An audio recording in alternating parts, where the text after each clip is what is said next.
Assalomu alaykum hurmatli obunachilar. Bugun sizlar bilan Universal Master. Bugungi obzorimizda asalariga qanday qilib to'g'ri gumbak qo'yishni o'rgatamiz. Hop, gumbaklarimiz mana. Bundan uni ari chiqib keladi, onomatga. Bismillah.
Asalar ramka.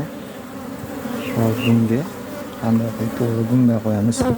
Iloji boricha tepa qismlariga, shu yerlarga, hop, shu atroflariga joy qilish kerak.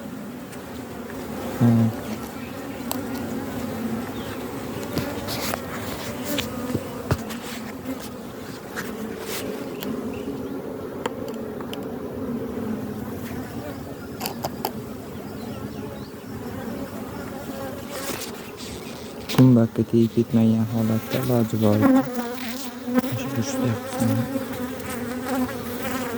Bismillah.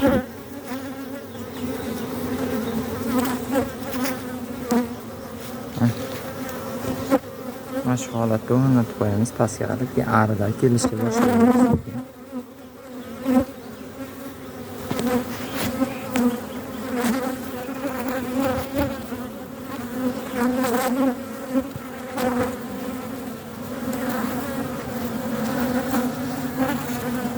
Qo'yganda tepa qismini ham hurmatli obunachilar qarab qo'yasizlar, chiqmagan bo'lishi kerak.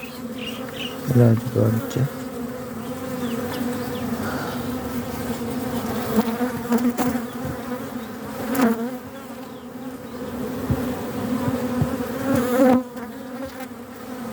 Shu holatda qo'yiladi.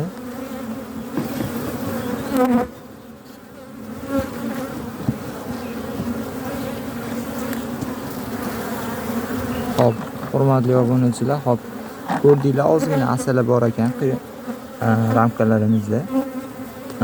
Bunga onomatga to bir haftagacha, bugun kechqurun yo ertalab chiqib qolishi mumkin. Qiyon bermay turiladi, sababi ari kuchayib ketib qolishi mumkin. Shuning uchun yoki qanda yoki o'zini asala bo'lsa, ramkada asala yetarli bo'lsa biror haftaga yetadigan, ko'proq bo'lsa shart emas, bo'lmasa 200 gram asal qo'yib qo'yish kerak. Bizni kuzatib boring.